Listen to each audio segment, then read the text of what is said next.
I have been to Santa Monica, California, Paramus, New Jersey, Atlantic City, New Jersey, 3 different boroughs of New York City, Queens, Brooklyn, and Manhattan. I have been to Dallas on November 22nd, 2013. Had a book signing there on the 50th anniversary of the assassination of President John Fitzgerald Kennedy. Then on to Lyndon Johnson's hometown of Austin. I stayed in the Driscoll Hotel in the very room where Johnson had trysts with his mistress, and I was roundly ignored by most of the Texas media. The book has become a New York Times bestseller. It is an Amazon bestseller.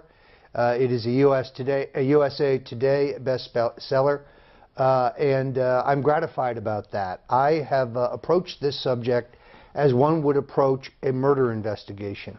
Indeed, the murder investigation that should have been conducted in Dallas in 1963 and never was. And I have come to the conclusion, based on an enormous amount of research by those who have gone before me, that Lyndon Johnson was the linchpin of a plot that involved numerous others, and there is, I think, substantial research now. Thousands of books have been written making a very strong case for the involvement of the Central Intelligence Agency, for the involvement of organized crime, for the involvement of Big Texas Oil. And indeed, I make the case that Lyndon Baines Johnson had a unique relationship with each one of them. Now, let's talk about motive. First of all, it's important to remember that in 1960, Lyndon Baines Johnson blackmailed his way onto the Kennedy ticket. In fact, we know that President John F. Kennedy, or in that point, candidate John F. Kennedy, Senator John F. Kennedy, had selected Senator Stuart Symington of Missouri to be his running mate. He had asked Symington. Symington had accepted and was writing his acceptance speech. And that night, Lyndon Baines Johnson and House Speaker Sam Rayburn showed up in Jack Kennedy's hotel room in Los Angeles late at night, and they had with them a file, a dossier on John Kennedy's sex life. This had been supplied to them by J. Edgar Hoover. Hoover was a next-door neighbor of Lyndon Johnson's. He was a close political ally of Lyndon Johnson. Between 1951 and 1961, the FBI budget had tripled due to the good actions of Senate Majority Leader Lyndon Johnson. When Lyndon Johnson stole his election in 1948 by a totally disputed and fraudulent 86 votes, J. Edgar Hoover flew down for the victory party at the Driscoll Hotel in Austin. So they were very close, and of course Hoover had his own motive. He knew he was facing mandatory retirement. He knew the Kennedys would put him out to pasture in 1964. So his motive was clear. In any event, Johnson's message for Kennedy was, you need me, you need Texas, and if you won't put me on the ticket, I'll just take this dossier and I'll give it to Dick Nixon. Now remember, Nixon and Kennedy were locked in a skin-tight race for president. So Kennedy demurs and he puts Lyndon Johnson on the ticket. The next morning, a reporter, in shock, asks the Senate Majority Leader, how could you give up one of the most powerful jobs in Washington, U.S. Senate Majority Leader, to be Vice President, a job that has no power at all? And Lyndon Johnson says, you know, I checked, and 1 in 4 Vice Presidents have become President of the United States upon the death of the President, and frankly, I'm a gambling man and I like the odds. Maybe this is why Bobby Baker, who was the Secretary of the U.S. Senate, described by Lyndon Johnson as my right-hand man, quote unquote, says at the 1961 inaugural of Jack Kennedy, John F. Kennedy will not live out his term and he will die a violent death. This is 3 years before the assassination. Johnson is marginalized by the Kennedys. He is cut out of the decision-making process. He goes from being one of the most powerful men in Washington to being the least powerful. He is sent out on the road for funerals and ceremonial meetings with foreign presidents that have no significance. He is cut out of the loop, as they would say. But more importantly, in 1963, as the 1964 election approaches, Lyndon Johnson is in desperate trouble. He is jammed up in 2 enormous scandals of the time. The Bobby Baker scandal. Bobby Baker was, as I said previously, the Secretary of the U.S. Senate. He is Johnson's bag man. He has collected millions of dollars in illegal bribes on behalf of Lyndon Johnson. He and Johnson are partners in numerous illegal enterprises. And the U.S. Senate has opened investigative hearings into Bobby Baker on November 22nd, 1963, the very day of the assassination. Lyndon Johnson's neck is on the line. He also knows that he's under investigation by the U.S. Justice Department in the matter of Billy Sol Estes. Sol Estes is a flamboyant Texas wheeler dealer. He and Johnson have looted multi-millions of dollars from federal agricultural contracts that Johnson has delivered. Robert Kennedy has a full investigation. More importantly, Robert Kennedy, who wants Johnson off the 64 ticket, has leaked this information to Time Life.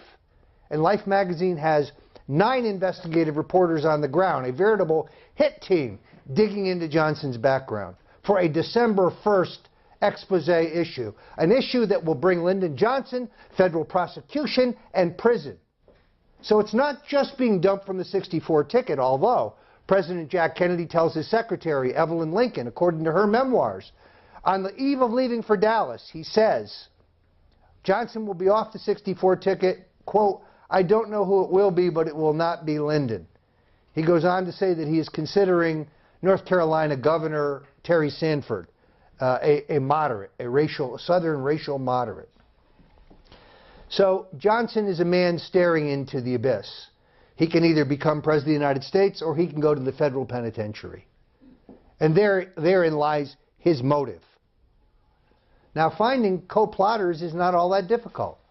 Lyndon Johnson is the appropriator for the CIA. Lyndon Johnson sits on the secret subcommittee that passes the black box budgets, which are hidden in our aerospace budgets. The CIA cannot function without the hundreds of millions of dollars being delivered by the appropriator for the military-industrial complex, Lyndon Baines Johnson. No defense contract in Washington moves without a bribe for Lyndon Johnson. So Johnson is the godfather of the CIA. He sits on the Senate committee that forms the CIA. When he leaves the Senate to become vice president, he helps install Senator Harry F. Byrd, a close Johnson ally, in the congressional oversight that oversees the programs of the CIA. And then there's organized crime. Their motive? They gave $1 million to John Kennedy. They stole votes for John Kennedy. They intimidated voters for him in Chicago and in West Virginia and in Texas and in other states. And in return, Ambassador Joseph Kennedy, John Kennedy's father, who was a gangster himself, who was a partner of Frank Costello, the notorious New York mobster, essentially importing scotch by boat into Cape Cod, trucking it down to New York and sell it, which I think is called bootlegging. He promises the mob boys for a $1 million contribution and a little help on Election Day that the two gangsters, Santo Trafficante Jr., who runs the mob right here in Florida, and Carlos Marcello, who runs the mob in Texas and Louisiana, will not be deported. There are slow-moving deportation processes that have begun under Eisenhower that the mobsters are very concerned about. Well, you know the story. Robert Kennedy becomes the Attorney General. He double-crosses the mob. He puts wiretaps on Marcello and Trafficante. He harasses them. He actually kidnaps Carlos Marcello, the notorious gangster, flies him to Guatemala, where he has a phony passport, and dumps him in the jungle wearing nothing but his Brioni suit and his Gucci shoes. Needless to say, Marcello is not happy. Indeed, government wiretaps uncovered by the House Select Committee on Assassinations pick up both Trafficante and Marcello talking about the fact that Kennedy would be killed prior to his murder, and taking credit in the case of Santo Trafficante after his murder. Lyndon Johnson's relationship with the mob? Why, Carlos Marcello is one of his biggest financial supporters.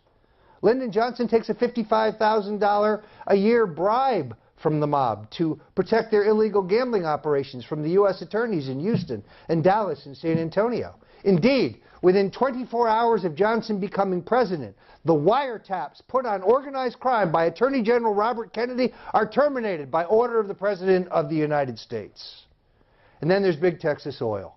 They are apoplectic because John Kennedy is talking about repealing the oil depletion allowance. The oil depletion allowance is a sweetheart tax break that Texas right-wing millionaire, billionaire oil men are receiving. And by the way, it's still in place today, is yet to be repealed. But it will cost the Texas oil men hundreds of millions of dollars in additional federal taxes. And who has been the water carrier in Washington for the oil depletion allowance in the U.S. Senate?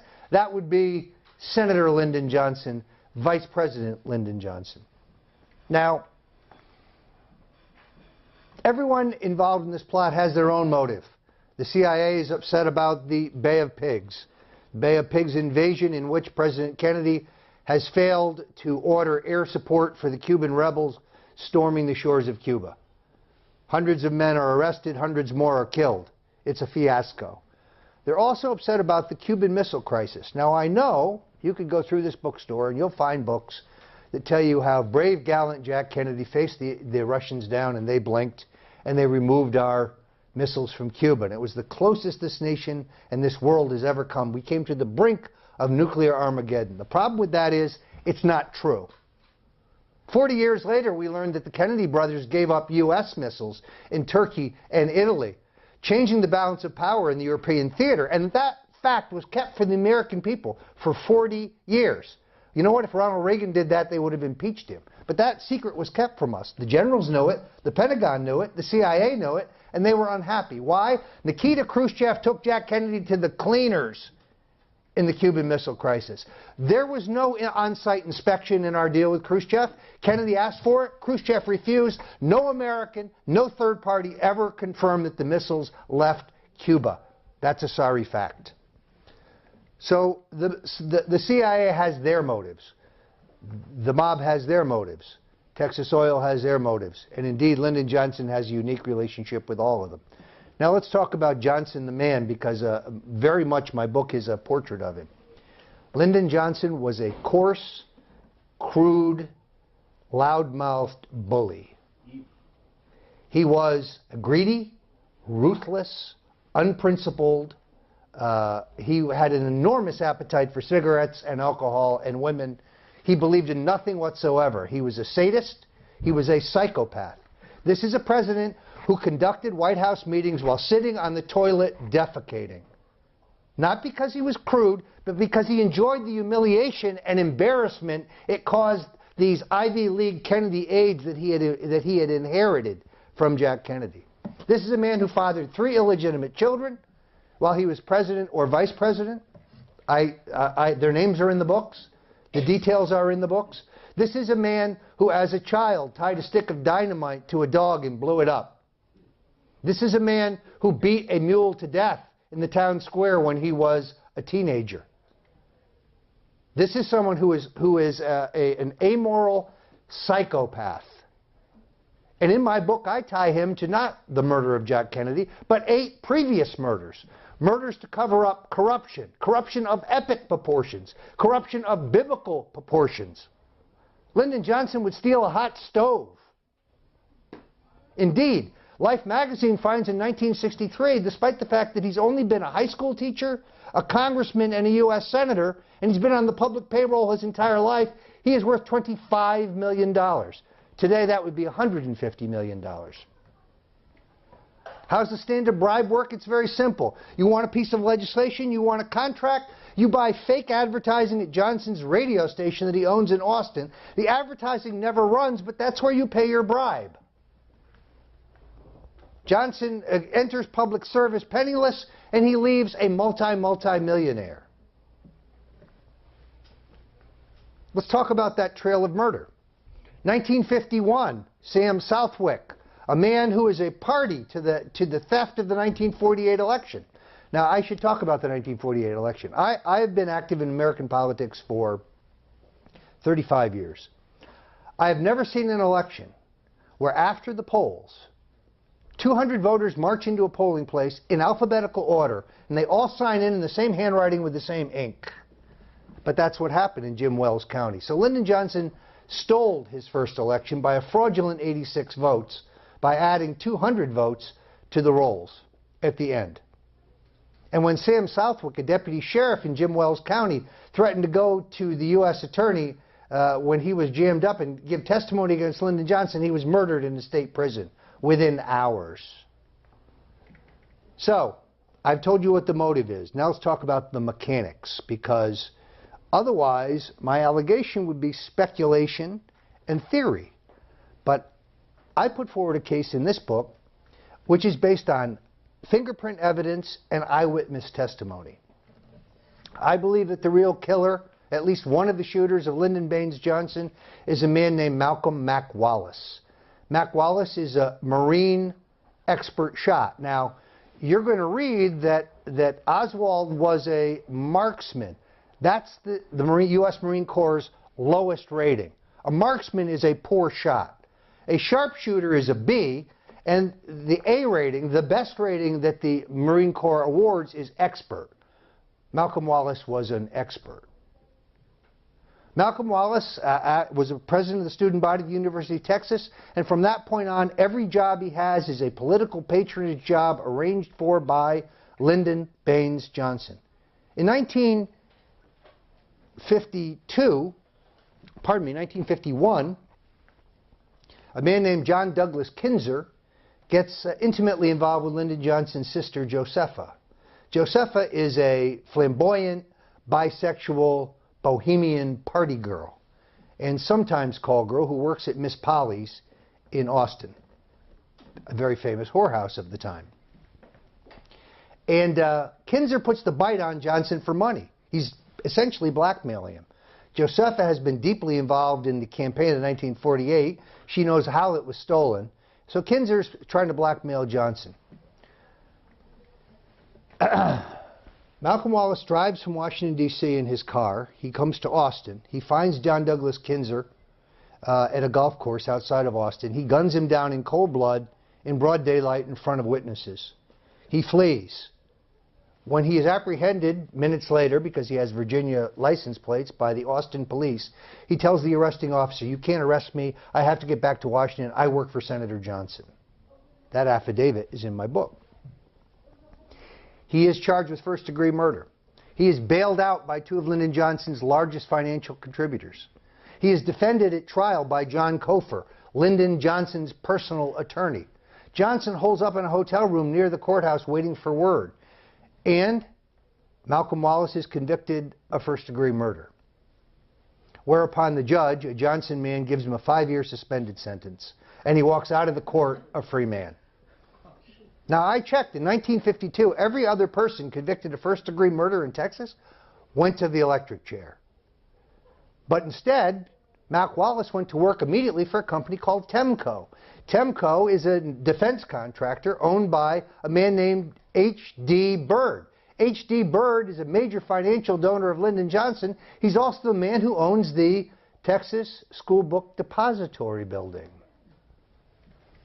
Malcolm Wallace leaves a fingerprint in the 6th-floor sniper's nest in the Texas School Book Depository. It's a 34-point match fingerprint. It only requires a 7-point match to be admissible in the U.S. federal courts. So now we have fingerprint evidence that ties Lyndon Johnson's personal hitman to the room from which the shot at the president was allegedly fired. We also have 6 witnesses who tell either the FBI or the Dallas Police Department or the Warren Commission that they saw movement in the 6th-floor windows just prior to the shooting. In fact, 3 of the 6 tell the authorities that they saw 2 men. And they describe a man who is heavy-set, balding, and wearing glasses. That's Malcolm Wallace. One man, Richard Carr, tells the FBI that he not only saw a man meeting Wallace's description in the window, but he also saw the same man running out of the building after the shooting, jump in a late model Rambler and drive away. That was a major mistake on Richard Carr's part, because between 1963 and 1978, there are no less than 4 attempts on Mr. Carr's life. Somebody tries to shoot him in Texas. He moves to Montana. Somebody tries to shoot him in Montana. Then somebody tries to bomb his car in Montana. Then he moves back to Washington, D.C., but when he gets a subpoena from the House Select Committee on Assassinations, as late as 1978, when he goes to Washington, 2 men try to gun him down in the street in D.C. What did Mr. Carr see that is so important? He saw LBJ's hitman leave the building. Lee Harvey Oswald weighs 135 pounds and he's 26 years old. But 3 witnesses describe a man who is middle-aged, heavy-set, balding, and wearing glasses. Indeed, horn-rimmed glasses, 2 out of the 3 say. So, now you have eyewitness testimony and a fingerprint that tie Lyndon Johnson. So you may say to me, where is Lee Harvey Oswald? Where is he? He's on the 2nd floor where he said he was. The Warren Commission says that a Dallas police officer finds him 75 minutes after the last shot. They ask us to believe that Oswald had time to hide a rifle and run down 4 flights of stairs because the elevator's cut off as the electricity is down in the building. Indeed, as I say in my book, a woman, Vicki Butler, says that she was on the stairs at that crucial time, and she saw, and more importantly, heard no Lee Harvey Oswald, because it's a wooden staircase built in the 20s. And if anyone were on it, one would hear that. So, it explains why Oswald, when he's approached by a police officer, is nonplussed. He's not emotional. He's sipping on a Coca-Cola. That's because he's on the 2nd floor eating his lunch when I think Malcolm Wallace shoots at least one of the shots. Now, I conclude that there are more than one shooter. I think there's a shooter on the grassy knoll. I think there may be a shooter in the Daltex building. Now, who else says that Lyndon Johnson is involved? Well, it's kind of interesting. Jackie Kennedy, she's never satisfied with what she's being told by Warren. She goes to French intelligence and asks them. They conduct a full investigation, and they publish it. What do they conclude? Lyndon Johnson is the perp. There's a declassified memo in 1996 from J. Edgar Hoover to President Johnson, letting him know that an American spy has reported that the Soviet KGB has conducted their extensive investigation. And what do they conclude? Lyndon Johnson is the key figure in the murder of John Kennedy. E. Howard Hunt, who is clearly a CIA operative throughout his career, says on his deathbed, okay, I was in Dallas that day, I was low level, but he also says Lyndon Johnson was running the show. Jack Ruby. Jack Ruby's never allowed to speak to reporters. The Warren Commission tells us Jack Ruby had no known associations with organized crime. That's a laughable joke. Carlos Marcello owns Jack Ruby's club. Ruby is fronting in the Carousel Club for Marcello. He runs his strip club at the sufferance of Marcello. He has run guns to Cuba for Marcello. He had a criminal record of working for Al Capone when he lived in Chicago as Jacob Rubenstein. He is a button man for the mob. The Warren Commission asks you to believe that he had no known connections, that he merely felt bad about Mrs. Kennedy's plight. In fact, if you go to YouTube, you can see actual footage. Jack Ruby being pulled down a hallway in handcuffs by 2 police officers. And a reporter shouts out, Jack, Jack, how could this happen? And Ruby says, if Adlai Stevenson were vice president, this never would have happened. Reporter says, Jack, what do you mean? What are you saying? He says, look at the man who's in there now, the man at the top. That's Lyndon Johnson. Senator Barry Goldwater, he knew it was Lyndon Johnson. Robert and Jackie Kennedy, they knew it was Lyndon Johnson. Robert Kennedy sends an emissary, William Walton, an artist who's a friend of Jacqueline Kennedy's, one of the first openly gay men in America. He goes to the Soviet Union where he has cultural relationships. He meets with the KGB and he gives them a message from the Kennedys. One, they say, we know that John Kennedy was killed by a domestic conspiracy, meaning the Russians had nothing to do with it. 2, they said Dallas was the perfect place for the crime.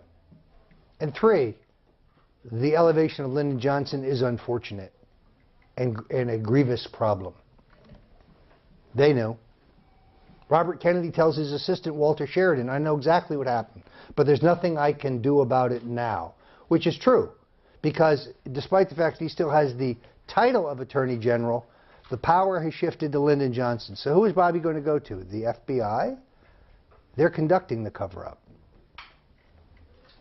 In any event, I think I make a compelling case. My goal here has always been the same. I'm not a lawyer, but I want you to read my book and put it down and say, guilty. Guilty as hell. I think that it is an overwhelming case against Lyndon Johnson. As the Greeks say, cui prodest seclus est fict. The person who derives the greatest benefit from the crime is the person who committed it.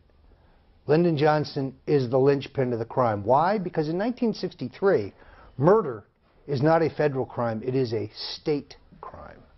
And therefore the investigation will be conducted by the Dallas Police Department, the Dallas County Sheriff's Office, and the Dallas County District Attorney. Indeed, Cliff Carter, a henchman for Lyndon Johnson, calls from Air Force One to Henry Wade, the District Attorney, and says, you are to indict Oswald for murder, a state crime, but not conspiracy, a federal crime. Johnson wants no federal investigation. Let me say in conclusion, people have asked me at all of these terrific book signings we've had, you're accusing the Warren Commission of treason. These learned men, these congressmen, these senators, the Supreme Court justice. And it's very simple why they do what they do. Because Lyndon Johnson tells them all the same thing. The Russians did it. There's not one iota of evidence or proof to that fact. It was not an international conspiracy. But Johnson says the Russians did it. The American people will demand retribution. We're talking about nuclear war, World War III, millions will die. Justice Warren, you must help me button this up for the good of the people. Do it for your country. Indeed, I was a friend of Arlen Specter's. We argued about this over martinis, usually. He is a very ambitious, abrasive, smart, tough guy, and he's merely doing what the Chief Justice and Alan Dulles, the former CIA director on the Warren Commission, are telling him to do, which is create the fiction of the single bullet theory, create the fiction that Lee Harvey Oswald was a communist. That's nonsense. His background as a communist is fabricated, and that he acted alone. So, my goal here is very simple. No one is going to retry Lyndon Johnson for murder.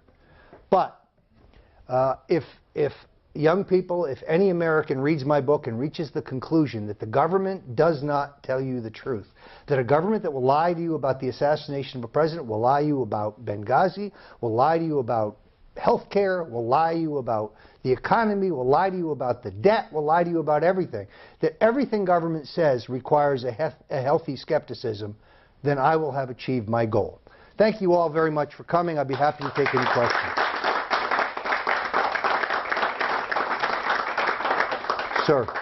I've read some books on the Kennedy assassination, and can you explain a little bit about the mechanics of how they went about to kill him? It all started in Carlos Marcello's area down there in Louisiana, and you know, you've got all these weird characters. How did they all get to Dallas? How did they all plan the triangulation turkey shoot? How did all that occur? And Hoover and everyone else had to have been in it and prepared to go ahead immediately to go with a cover-up, because this is not an after-fact thing. Oh, they did it. Oh, yeah. No, I think that this is maybe 2 years in the planning. Yeah. I think that that there are potential plots planned for Chicago and also for Tampa that are banded for various mechanical reasons. Oswald was not set up as the patsy. I believe he's a patsy. He's a fall guy. The CIA has maneuvered him there. We don't know what he's been told. We're going to have a simulated attempt on the president's life. It's a drill. Or you're there as a part of an abort team. We believe there'll be an attempt on the president's life. We have no idea what Oswald has been told. We do know this. They keep telling us that he killed Officer Tippit. Really? Well, how come the guns from the bullet that killed Tippit don't match the revolver that Oswald is arrested with in the theater? Simple. Answer that one, Arlen Specter. The truth is, I believe Tippit's killed with an automatic and Oswald's holding a revolver when he's arrested. And the FBI report says, you can read it in the Warren Commission, they can't match the bullets.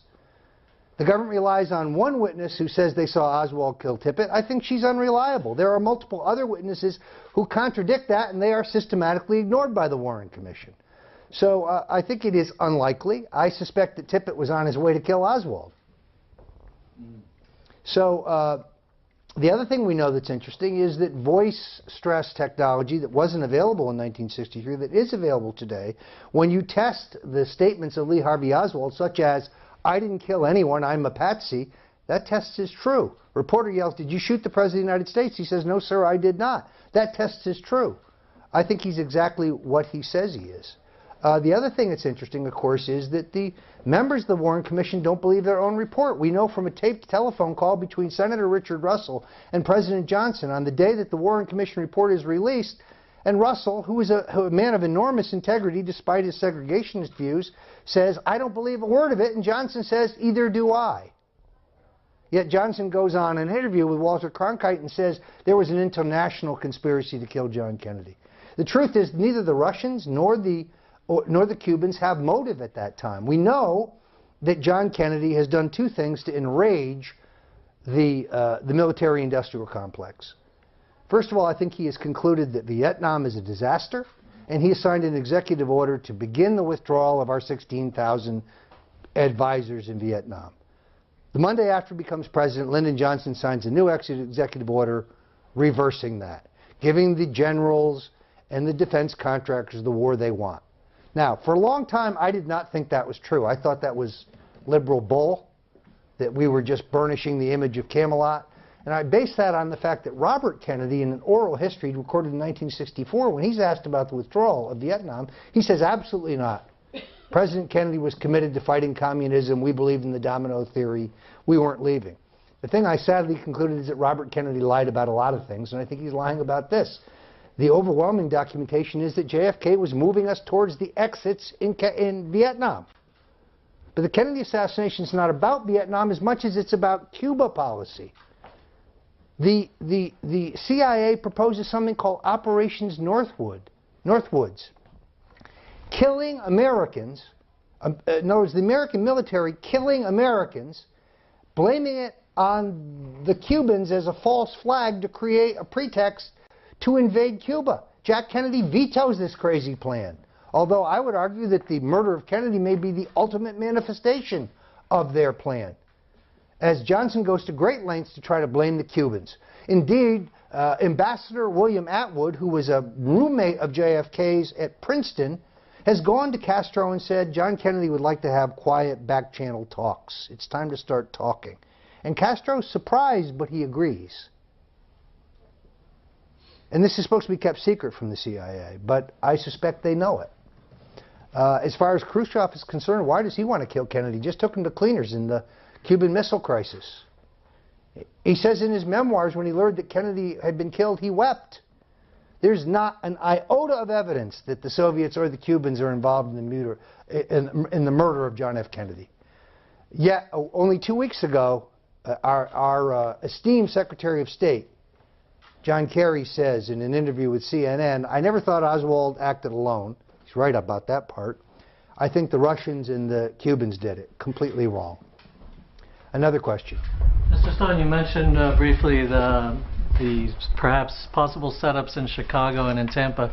Is it true that a three-man hit team was rolled up in Tampa and that Kennedy's campaign appearance to Tampa was canceled because of that, or am I getting that a bit wrong? I think they canceled a long motorcade that would have put him at risk. But I think in both cases the Secret Service learned of the attempts and changes were made to the president's schedule to avoid his exposure. But there is no way to avoid the fact that in Dallas, the Secret Service acts in a very strange way. Now, I personally have been involved in 13 trips on behalf of Presidents of the United States, and I understand that there is a process involved in mapping out the President's visit to any major city. It is important to recognize that it is Lyndon Johnson who insists that Kennedy come to Dallas. This speaks to means. Indeed, Kennedy tells Senator George Smather, the Florida senator, in his memoirs, 3 days before coming here, he's going to Texas at Johnson's insistence, and he dreads it. It is John Connally, who is the governor of Texas and a protege of Johnson, who insists on the actual little drive through Dealey Plaza. And when the Kennedy advance men, notably Jerry Bruno, JFK's chief advancement, doesn't like the route because the 120-degree turn into the Dealey Plaza requires the car to come to an almost complete halt, which puts the chief executive in danger, he's overruled by Connally, who says, you tell the president. He does it our way, or the invitation is rescinded and we don't want him. Now, some people say Okay. Why would Lyndon Johnson put his protege, his man, in the death car with John Kennedy, where indeed he gets shot? And the answer is, the morning of the assassination, Lyndon Johnson goes to the hotel room of John Kennedy and says, I've got a great idea. Let's have Connally ride in my car, and we'll have Senator Ralph Yarborough, his arch rival in Democratic politics, ride with the senator, ride with the president. And JFK says no. And they have a shouting match, and Johnson storms away. How do we know this? Jackie Kennedy has written about it. So it is very clear that Johnson creates the opportunity to kill John Kennedy, and I think that that there is the CIA and the mob have worked together seamlessly in the efforts to assassinate Castro. This is not a new partnership. It's an old partnership. Another question. Yes, sir. Do you think that the murder of Robert Kennedy was also some kind of conspiracy, or do you think that was done by an individual? No, I think it is. I think these are connected. Here's why I say that. First of all, in my book, I report that Frank Mankiewicz, who was Robert Kennedy's press secretary and also a friend of mine of many years, confirms that 4 days before his murder in California, Robert Kennedy told a student audience that he would reopen the investigation into the murder of his brother. And that, I think, sent chills through those who had been involved. Secondarily, I think that there is some evidence that the Los Angeles Police Department botches this investigation. I think there may also be multiple gunmen. I think that was a real threat to those who had killed JFK. So I think it is essentially the same people. Here's the other reason I say that. Carter Burden. Carter Burden was a very well-known aristocratic Democrat in New York, came from a very wealthy family, ran for Congress, was a major socialite. He was a very close friend of Jacqueline Kennedy's. In the afternoon in which Robert Kennedy is shot, she calls Carter Burden and she says, "They got Bobby too. They got Bobby too." I think it's the same people. By the way, I think it's also related to the fact that Dr. Martin Luther King is picked up in an FBI wiretap shortly before his murder, telling an associate that he's going to endorse Robert Kennedy for president in 1968. Johnson knows the pivotal role that King has played in 1960, where he basically tips the election from Nixon to John Kennedy in a skin-tight race. So I suspect that is also a factor in his murders. I'm deeply interested in the Robert Kennedy murder. I was an admirer of Robert Kennedy more than John Kennedy in many ways. And I think that definitive story has not yet been told either. Yes, sir. Roger, could you describe to us what it was like to be at Dealey Plaza this past November 22nd? Surreal. First of all, Dealey Plaza is much, much smaller than you picture it. It's very compact. There were literally, well, first of all, it's important that the city closed the site down to the average citizen for a long period of time. They did so to control the messaging of the commemorative service. They did not want this to be about questions regarding the assassination. It was billed as a celebration of John Kennedy's life. Indeed, people who were eyewitnesses to the actual assassination were not invited to participate. It was very interesting to walk the thing through. It is important, I think, to recognize the case of a man named James Tague. In other words, immediately after the murder, J. Edgar Hoover, within days, issues his report, which says, Lee Harvey Oswald, he's a communist, he acted alone, he's a lone nut, he fired 3 shots, all from behind, case closed, rubber stamp it. And the Warren Commission is preparing to rubber stamp it. The problem is that there's a man named James Tague, who was 39 years old in 1963, he's about 80 today. And Mr. Tague is in Dealey Plaza. He gets stuck in traffic, so he abandons his car. He walks to a place where he can see the motorcade go by. He sees sees Kennedy murdered. And while he's standing there, a bullet hits the curb next to him, and either a fleck of bullet or cement bounces up and cuts his cheek. A Dallas Sheriff's Office deputy sees this, comes up to him and says, "Hey, what happened to your face?" Tague realizes he's bleeding. He's also just seen John Kennedy's head explode like a watermelon. So he's in shock. But they take him down to the police station, he files a report, and he hears nothing more about this shot.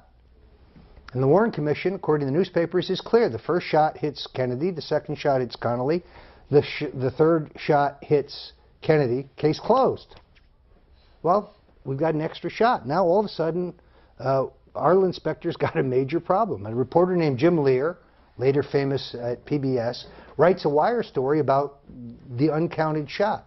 For 3 weeks, J. Edgar Hoover tries to say there was no shot. What are you talking about?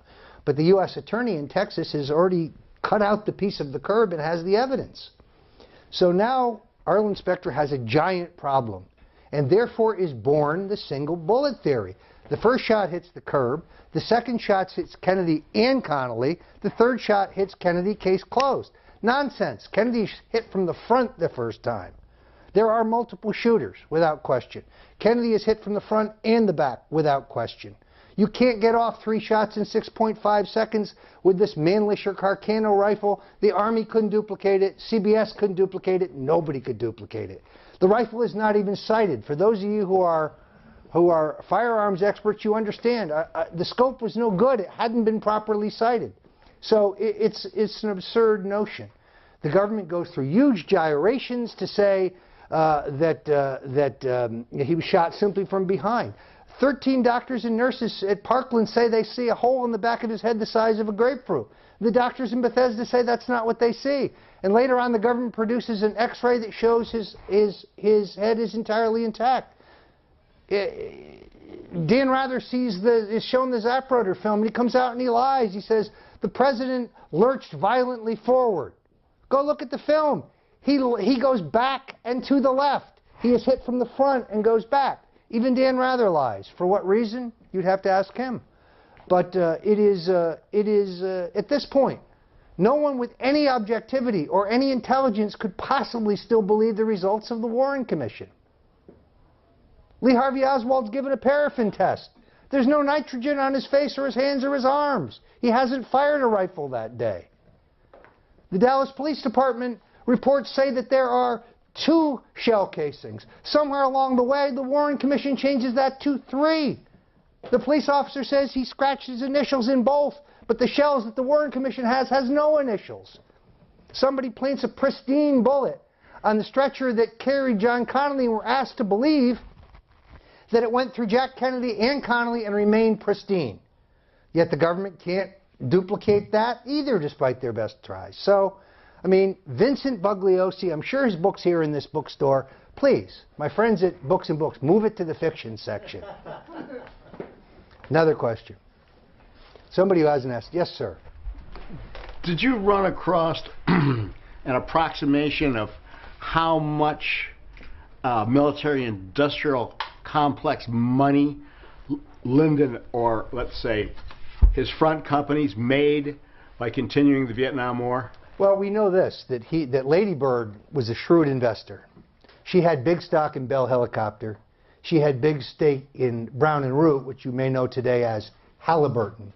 The Johnsons' estate made millions on the Vietnam War, millions. That Lady Bird sure was shrewd when it came to investing. Hard to say. We do know, for example, that there was a $325 million contract given to Halliburton, given to Brown and Root to dredge Cameron Bay, which didn't need dredging, for example. No, I think the generals wanted their war. This is where Oliver Stone, who I'm not related to, but who I have some agreements and disagreements with, but whom I have enormous respect for, just based on his talents and his quest for the truth. We disagree on some things, but on this, I think he's fundamentally right. The generals wanted their war. The defense contractors wanted their war. Lyndon Johnson gave them their war, but he was not above making a few bucks on it himself. H.D. Bird, the man who owns the Texas School Book Depository, the man whose company Temco, that Malcolm Wallace, the assassin, went to work for, 3 months after Johnson becomes president, they get an enormous multi-million-dollar contract for the Vietnam War. That company today is known as LTV. So they get their reward for housing Malcolm Wallace after the assassination. Wallace, by the way, dies mysteriously in 1971 when someone rigs up his truck to fill with exhaust fumes and he drives off the road and hits an embankment, which sounds like murder to me. Another question. Well, my question is why does Lyndon B. Johnson's law firm still represent him till today and covers any aspect that he was involved with this assassination?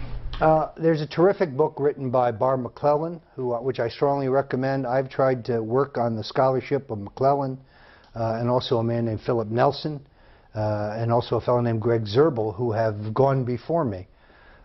So the scholarship here is not new. What I've tried to do is add to it. So I had unique access to President Richard Nixon. He was a mentor of mine and was responsible for my early political career. I make no effort to rehabilitate him in this book. This isn't a partisan book, so those who say, well, you're just attacking Democrats, well, I destroyed Gerald Ford in this book. Gerald Ford, as a congressman and a member of the Warren Commission, falsified the autopsy records, moving the description of the wound from Kennedy's upper back to his lower neck to accommodate the wound in the front of his throat as an exit wound and thus expedite the government's cockamamie single bullet theory. And in my next book I will tell you the truth. The reason that Ford pardons Nixon is because if Nixon had gone to trial in Watergate, he was taking everybody down. He was going to reveal the CIA's involvement in the Kennedy assassination, and you, Jerry, you covered up the autopsy for the Warren Commission, which Americans didn't learn until 1996 after Nixon was dead. So I'm convinced that that's another missing piece of history. I have a book coming out in September called Nixon's Secret, which I think will illuminate what's in the 18.5-minute gap in the tapes. We'll explain the pardon, and we'll talk about the relationship of Watergate to the Kennedy assassination and the Bay of Pigs. This is one thread of